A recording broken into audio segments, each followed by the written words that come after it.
Bertemu Yuan Zhang. Orang-orang yang melihat keakraban keduanya merasa heran namun tidak berani bereaksi apa-apa. Orang tua yang baru saja tiba begitu dihormati oleh sosok pemuda yang baru saja mengguncang Istana Langit. Sebaiknya kau menahan diri, walau bagaimanapun keberadaan Istana Langit masih diperlukan untuk menjaga tatanan kehidupan, kecuali jika kamu sudah siap menggantikannya maka tentu saja kau boleh menghakiminya sendiri. Selain itu diperlukan persetujuan dari keempat wilayah untuk menempati posisi tersebut, ucap Yuan Zhang. Suara lelaki tua tersebut tidak kencang namun masih dapat didengar oleh beberapa orang, terutama oleh Kaisar Tang Siji yang masih berada di bawah dengan posisi berbaring menahan kesakitan. Baiklah guru, aku mengerti, ucap Li Yuan dengan patuh menurut perkataan gurunya. Bagus, selanjutnya ada beberapa hal yang ingin aku bicarakan padamu, ucap Yuan Zhang. Baik guru, jawab Li Yuan dengan hormat.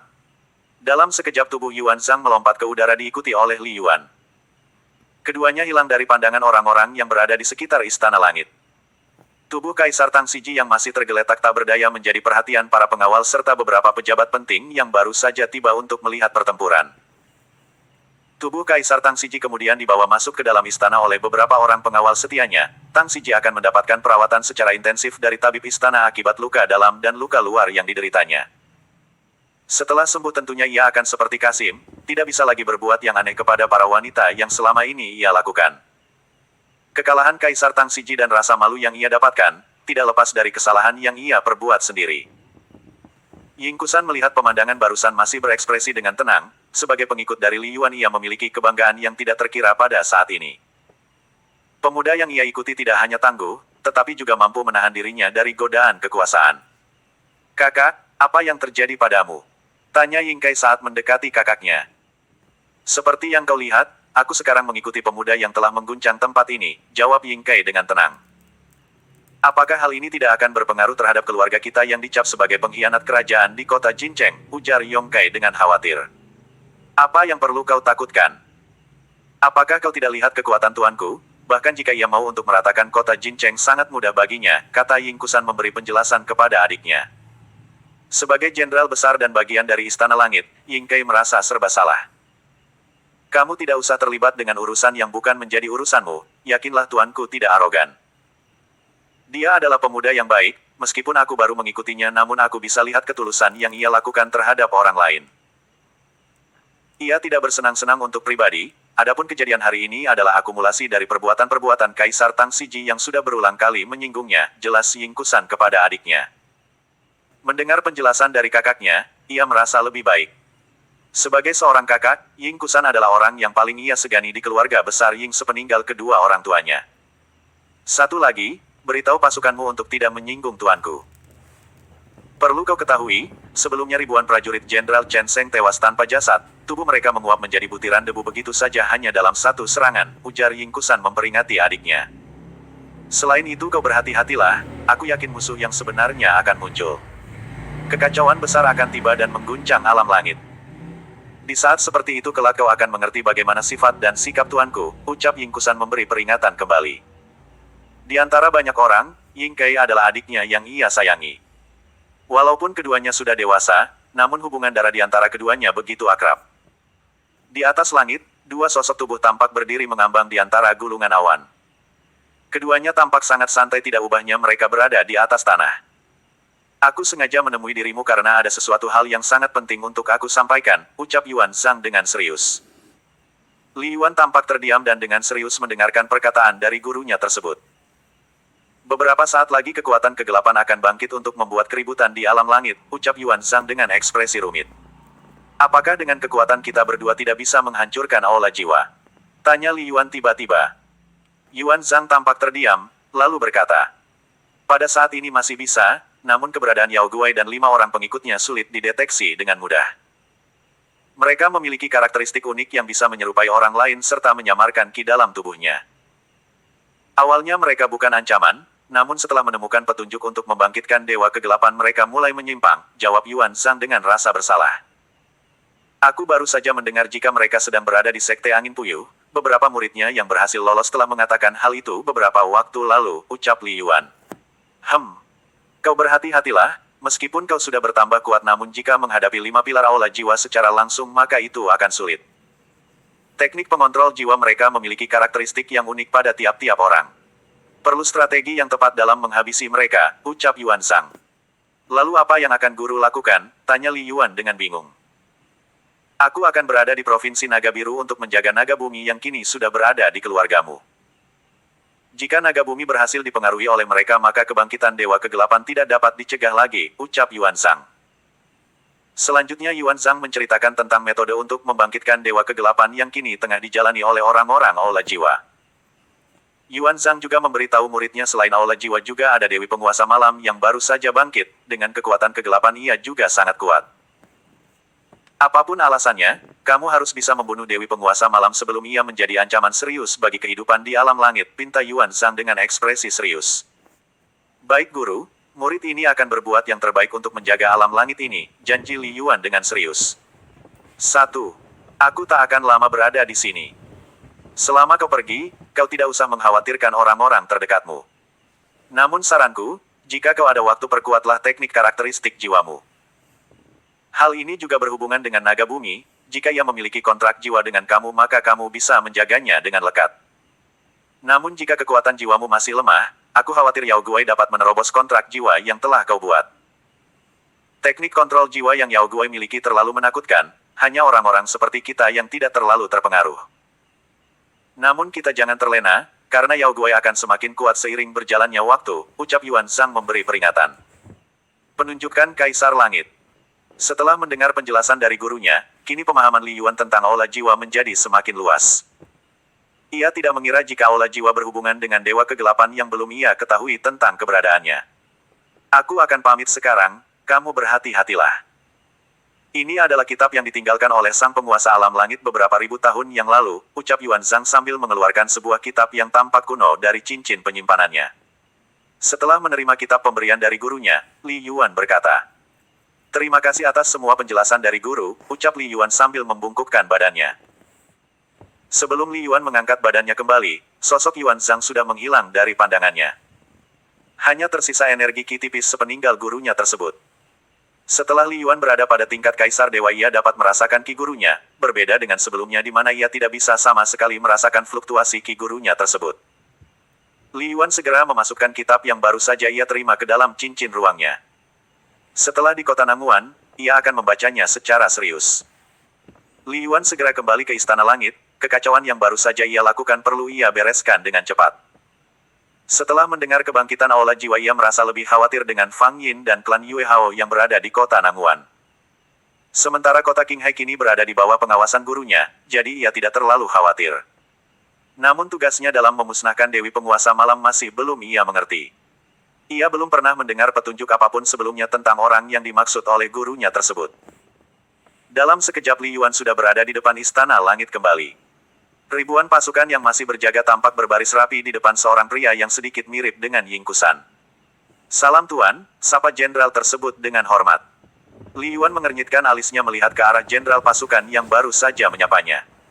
"Tuan, saya adalah Ying Kai. Saya adalah jenderal yang memegang kekuasaan atas kota Jincheng serta provinsi Phoenix Emas.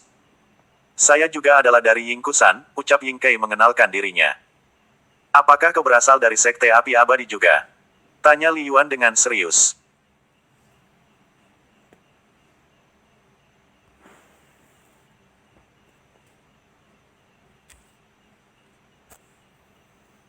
"Betul Tuan.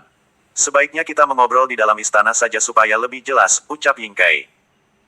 "Baiklah, tetapi aku tidak memiliki waktu yang banyak untuk berbincang," ucap Li Yuan dengan berterus terang. "Baik Tuan, aku mengerti," jawab Ying Kai dengan hormat. Setelah berkata demikian Ying Kai segera memimpin jalan menuju dalam Istana Langit. Para menteri dan pejabat Istana Langit lainnya dengan patuh mengikuti di belakang Li Yuan. "Silahkan duduk Tuan," ucap Jenderal Ying Kai dengan sopan. Li Yuan terdiam, ia melihat sebuah singgasana yang sangat mewah yang baru saja ditunjuk oleh Ying Kai. Singgasana yang selama ini hanya diduduki oleh Kaisar Langit. "Tidak, aku duduk di sini saja," ucap Li Yuan menolak untuk duduk di atas tempat duduk Kaisar. Tindakan Li Yuan ini jelas membuat orang-orang kaget, mereka tidak mengerti mengapa sosok pemuda yang baru saja menaklukkan Kaisar Tang Siji secara terang-terangan menolak untuk menempati posisinya. "Aku tidak akan lama, ada beberapa hal yang ingin aku sampaikan kepada kalian semua," ucap Li Yuan. Sebelumnya melalui telepati, Li Yuan menanyakan tentang para pejabat serta beberapa orang lainnya melalui Ying Kusan. Setelah mendapatkan penjelasan dari Ying Kusan, Li Yuan mengetahui siapa saja orang-orang yang loyal kepada Tang Siji dan siapa saja pejabat yang melakukan tindakan kejahatan. Pada kesempatan itu Li Yuan memisahkan orang-orang di depannya menjadi dua bagian. Seluruh pengikut setia Tang Siji serta pejabat korup berada di sebelah kirinya, sedangkan pejabat yang masih terbilang bersih dan netral berada di sebelah kanan Li Yuan. Mereka yang berada pada barisan masing-masing merasa heran dan saling berpandangan. Mereka juga tidak menduga jika seorang pemuda yang baru saja memasuki Istana Langit dapat dengan fasih menyebut nama mereka serta posisi mereka masing-masing. Namun Ying Kai yang memperhatikan formasi dua kubu ini baru memahami alasannya. Ada kekaguman yang luar biasa di dalam hatinya terhadap pemuda yang menjadi tuan bagi kakaknya tersebut. Aku sengaja membagi kalian menjadi dua bagian, pastinya kalian sudah mengetahuinya tanpa harus aku jelaskan sebabnya. Kalian yang berada di sebelah kiriku mulai saat ini kalian tidak lagi bertugas pada posisi yang selama ini kalian emban, ucap Li Yuan dengan tenang. Seketika ruangan menjadi hening. Mereka yang baru saja mendapat pemberitahuan seperti itu langsung lemas tak berdaya. Mereka ingin protes namun tidak berani, setelah melihat kekuatan pemuda tersebut tidak bisa disinggung maka hanya kematian jika mereka menentangnya. Setelah hening sejenak, Li Yuan melanjutkan perkataannya. Kalian yang sudah merugikan rakyat dengan cara membuat peraturan yang hanya menguntungkan pribadi kalian serta telah menekan rakyat dengan menakuti mereka maka kalian semua harus mengembalikan segala sumber daya kalian kepada Istana Langit. Aku masih mengampuni nyawa kalian kali ini, namun setelah hari ini aku akan bertindak tegas kepada kalian semua jika masih tidak bertobat. Sekarang kalian sudah bisa meninggalkan tempat ini, ucap Li Yuan dengan tegas. Mendengar perkataan dari Li Yuan mereka semua menjadi merinding ketakutan, tidak hanya jabatan saja yang lepas tetapi harta benda yang selama ini mereka kumpulkan juga akan disita oleh pihak Istana Langit yang baru. Terima kasih atas kebaikan Tuan telah mengampuni nyawa kami, ucap para pejabat korup tersebut dengan pasrah. Dari sekitar 50-an orang, kini hanya sekitar 10 orang yang tersisa termasuk Jenderal Ying Kai. Mereka adalah orang-orang yang bersikap netral dan tidak terlalu merugikan rakyat dari kebijakan yang dikeluarkan oleh Kaisar Tang Siji. Selanjutnya kalian, aku tidak perlu berbicara banyak. Kalian tetaplah bekerja dengan hati dan perilaku yang baik, lewat kalian kesejahteraan dan keadilan penduduk akan terjamin. Lewat kalian juga perkembangan alam langit akan berlangsung dengan baik. Oleh karena itu, aku akan menunjuk Jenderal Ying Kai sebagai pengganti Tang Siji, ucap Li Yuan dengan tatapan tegas. Perkataan Li Yuan langsung membuat wajah Ying Kai pucat, ia sama sekali tidak menduga jika ia akan ditunjuk sebagai Kaisar Langit pengganti Tang Siji. Detik berikutnya ia baru teringat akan perkataan kakaknya, Ying Kusan. Tuan yang dia ikuti ternyata memang benar tidak mengejar kekuasaan. Kejadian ini juga membuat Ying Kusan tersentak, ia juga tidak menduga sama sekali jika adiknya akan ditempatkan pada posisi tertinggi di alam langit. Padahal ia baru saja mengenal Ying Kai beberapa waktu lalu, sungguh keputusan besar yang sulit dimengerti. 6 murid Sekte Angin Puyuh. Kendati demikian Ying Kusan adalah orang yang mengikuti Li Yuan tanpa pamrih. Jika sebelumnya ia merasa terpaksa atas kontrak jiwa yang mengikatnya, namun ketika mendengarkan cerita tetua Mo Chao yang sudah mengikuti Li Yuan dari pertama ada kekaguman yang terpancar dari dalam hatinya. Kini ia sendiri merasakan perasaan yang dimiliki oleh tetua Mo Chao, bahkan anugerah yang diberikan oleh Li Yuan kepada keluarganya sangat luar biasa. Jabatan Kaisar Langit dengan begitu saja diberikan kepada Ying Kai yang tidak memiliki hubungan darah. Sementara itu orang-orang yang berada di tempat tersebut mengangguk setuju dengan penunjukan Ying Kai sebagai pengganti Tang Siji. Mereka adalah orang-orang yang selama ini mengetahui watak dan cara kerja Jenderal Ying Kai, apalagi dengan dukungan Patriark Sekte Api Abadi di belakangnya. Di Sekte Api Abadi sendiri, selama ini didominasi oleh 5 orang tetua yang baru saja tewas di tangan Li Yuan. 5 orang tetua tersebut yang selama ini mendukung Tang Siji, apapun keputusan Tang Siji harus melalui persetujuan ke-5 orang tetua tersebut. Sedangkan Patriark sendiri tidak terlalu didengar pendapatnya, ia hanya bisa menitipkan Ying Kai sebagai salah satu dari 4 jenderal besar Istana Langit. Untuk selanjutnya, kamu harus mengunjungi beberapa tempat untuk meminta persetujuan dari orang-orang yang berpengaruh di alam langit, ucap Li Yuan sambil mengeluarkan pedang 3 elemen yang selama ini menjadi identitasnya. Tunjukkan pedang ini kepada orang-orang yang akan kau kunjungi, namun berlakulah sopan jangan tunjukkan kearogananmu, ucap Li Yuan dengan tegas. Seketika tubuh Ying Kai gemetar hebat saat menerima pedang 3 elemen yang selama ini menjadi legenda di alam langit. Terima kasih Tuan, ucap Ying Kai sambil menahan diri dari perasaan penuh haru bahagia. Detik berikutnya Li Yuan segera menembakkan sebuah sinar ke dahi Ying Kai, seperti semua pengikutnya hal ini ia lakukan juga kepada Ying Kai untuk berjaga-jaga. Kedepannya alam langit akan menghadapi musuh yang sangat kuat, aku harap kalian semua bisa bekerja sama dengan baik. Adapun segel yang baru saja aku tanamkan dalam jiwamu bertujuan untuk melindungi dirimu dari pengaruh orang-orang olah jiwa. Selain itu aku juga bisa hadir dengan cepat jika sewaktu-waktu ada ancaman bahaya dari kalian, ucap Li Yuan sambil memandang Ying Kai dan yang lainnya. Setelah mendengar penjelasan dari Li Yuan mereka semua dapat lebih tenang. Mereka tentu sudah mendengar tentang aktivitas orang-orang yang berasal dari aula jiwa belakangan ini. Bahkan Patriark Sekte Api Abadi menjadikan hal ini sebagai ancaman serius yang perlu diwaspadai. Setelah mengatakan hal tersebut, Li Yuan segera bangkit dan berjalan menuju keluar Istana Langit. Kamu temani adikmu dahulu sampai dengan situasi kota Jincheng stabil, kamu dan adikmu harus segera merekrut orang-orang yang akan bertugas pada posisi strategis. Ingatkan mereka untuk memiliki loyalitas dan pengabdian kepada rakyat, pungkas Li Yuan kepada Ying Kusan sebelum dirinya pergi. Ying Kusan hanya mengangguk dengan ekspresi senang. Walau bagaimanapun berkumpul dan bisa bersatu kembali dengan keluarganya di kota ini adalah sebuah kesempatan yang sangat berharga. Li Yuan tentu menyadari kondisi mental Ying Kusan, oleh sebab itu ia membiarkan pengikutnya untuk berada di kota Jincheng. Sedangkan ayahnya Li Tong akan tetap dijaga oleh tetua Mo Chao yang kini sudah naik ranah kultivasinya. Selain itu dengan kehadiran gurunya di kota Qinghai tentu akan membuat suasana lebih aman, jadi Li Yuan tidak egois terhadap anak buahnya sendiri.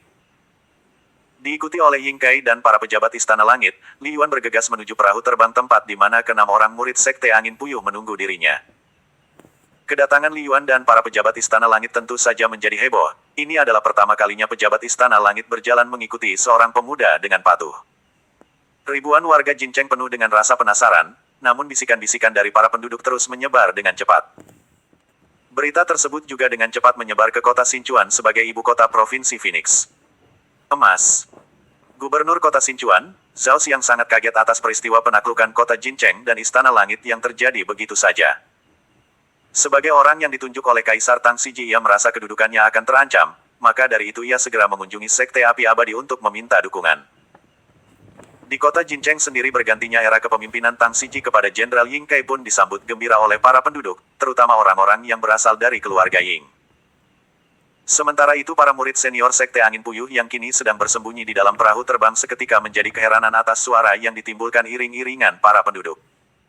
Li Yuan tidak mempedulikan orang-orang, secara garis besar ia dapat memahami jika selama ini mereka dalam posisi tertekan. Jika saat ini mereka ingin meluapkan kegembiraan maka itu wajar saja dan bukan sesuatu yang salah juga.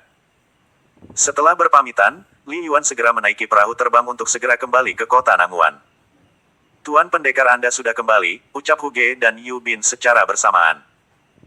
Li Yuan mengangguk pelan lalu berkata, panggilkan keempat rekan kalian. Tanpa bertanya lagi, Huge langsung memanggil rekan-rekannya yang masih bersembunyi, sementara Li Yuan dan Yu Bin menuju haluan. Setelah mereka naik, perahu terbang pun segera dijalankan. Tidak banyak penumpang yang ikut ke kota Nanguan kali ini, hal itu dikarenakan perahu terbang ini secara khusus memang hanya melayani Li Yuan. Keberadaan Li Yuan sudah dipandang sebagai tuan muda bagi asosiasi keluarga Fang.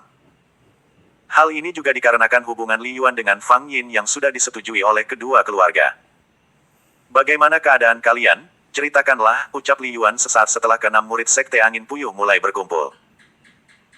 Mulanya kami hendak menuju ke kota Qinghai untuk mencari Anda dan meminta perlindungan, namun tidak disangka takdir telah mempertemukan kita di tempat ini, ucap Yu Bin memulai cerita.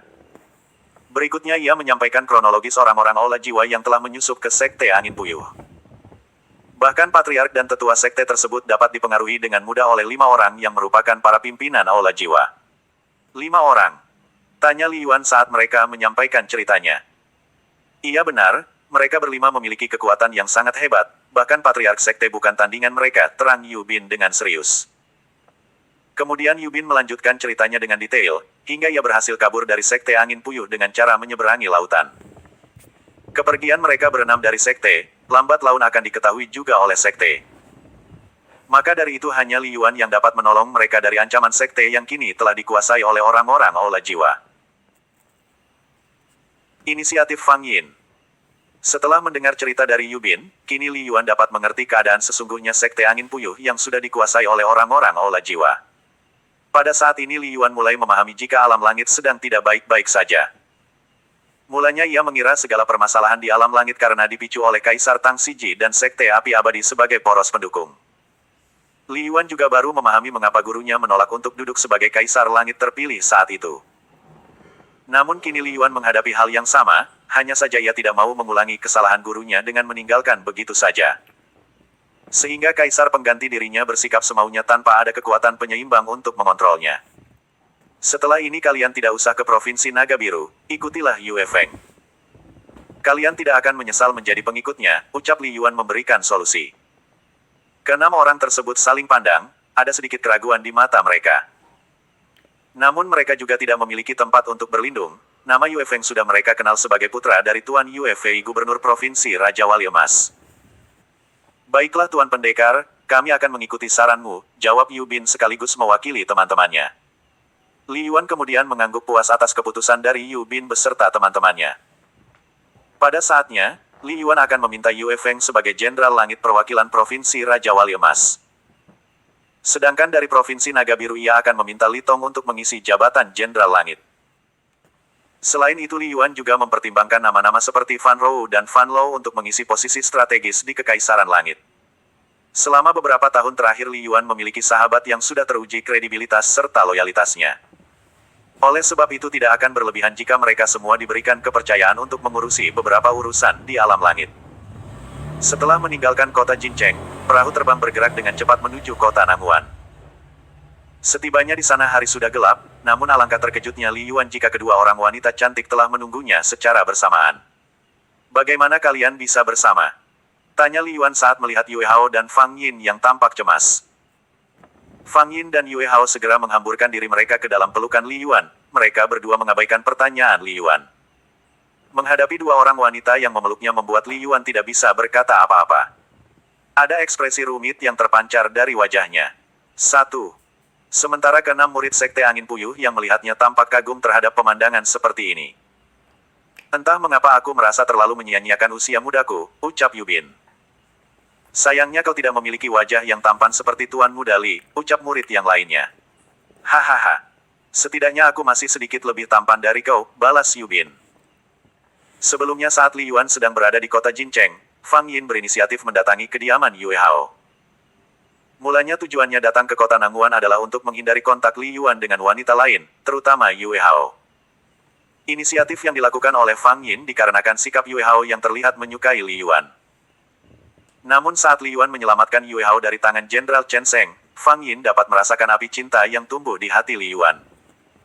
Meskipun Li Yuan enggan menceritakan, namun instingnya sebagai wanita mengatakan jika hal itu adalah benar. Tanpa menunggu lama untuk membiarkan masalah ini berlarut, Fang Yin segera menemui Yue Hao untuk mengecek kebenarannya secara langsung. Apakah Yuan GG baik-baik saja? Tanya Fang Yin dengan khawatir.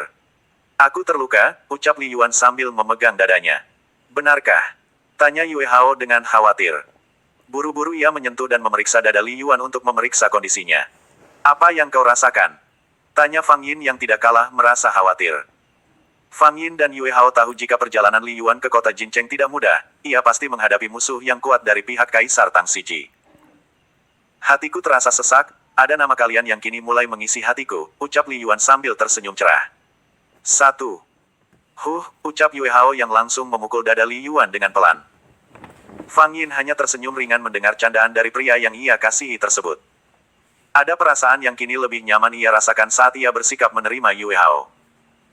Sudahlah ayo kita pulang, aku akan memasak untukmu bersama Nona Fang Yin, ucap Yue Hao sambil mengurai dirinya dari tubuh Li Yuan. Baiklah, mari kita ke tempatmu, balas Li Yuan sambil memegang tangan Fang Yin dengan lembut. Sementara Yue Hao berjalan lebih dulu seolah sengaja membiarkan kedekatan antara Li Yuan dengan Fang Yin. Keduanya sudah sepakat untuk saling berbagi, oleh karena itu Yue Hao sangat menyadari situasi seperti ini. Baginya dengan dukungan dari Nona Fang sudah membuatnya sangat bahagia, meskipun mencintai pria yang sama paling tidak pilihan mereka adalah yang terbaik. Saat ini Fang Yin merasakan getaran yang lebih kuat mengalir dari dalam diri Li Yuan. Jika sebelumnya ia merasakan sikap Li Yuan seperti tertahan, namun kini ia merasakan hal yang jelas berbeda dari sebelumnya. Kenapa kau melakukan hal ini? Tanya Li Yuan kepada Fang Yin.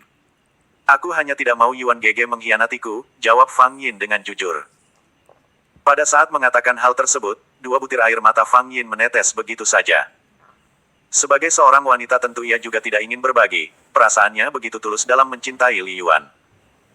Melihat air mata yang jatuh di pipi Fang Yin, hati Li Yuan bagai diiris pisau. Ia merasa berdarah namun tidak meninggalkan jejak. Dengan segera ia menyeka air mata Fang Yin dengan lembut, ada rasa haru yang muncul pada saat ini. Jika kau terluka mengapa melakukan hal ini? Tanya Li Yuan dengan ekspresi bingung. Aku mencintaimu, dengan tulus. Hidup dan matiku, aku rela menyerahkannya kepadamu.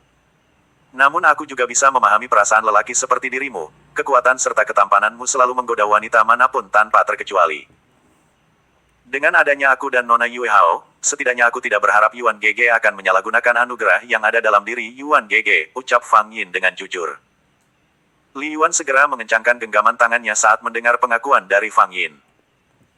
Mulanya ia menganggap hubungan dengan Fang Yin karena ingin membahagiakan dua keluarga, klan Li dan keluarga Fang. Namun setelah melihat ketulusan hati Fang Yin, bahkan wanita tersebut juga rela berbagi maka perasaan Li Yuan kepada Fang Yin mulai tumbuh dari hati yang terdalam. 1.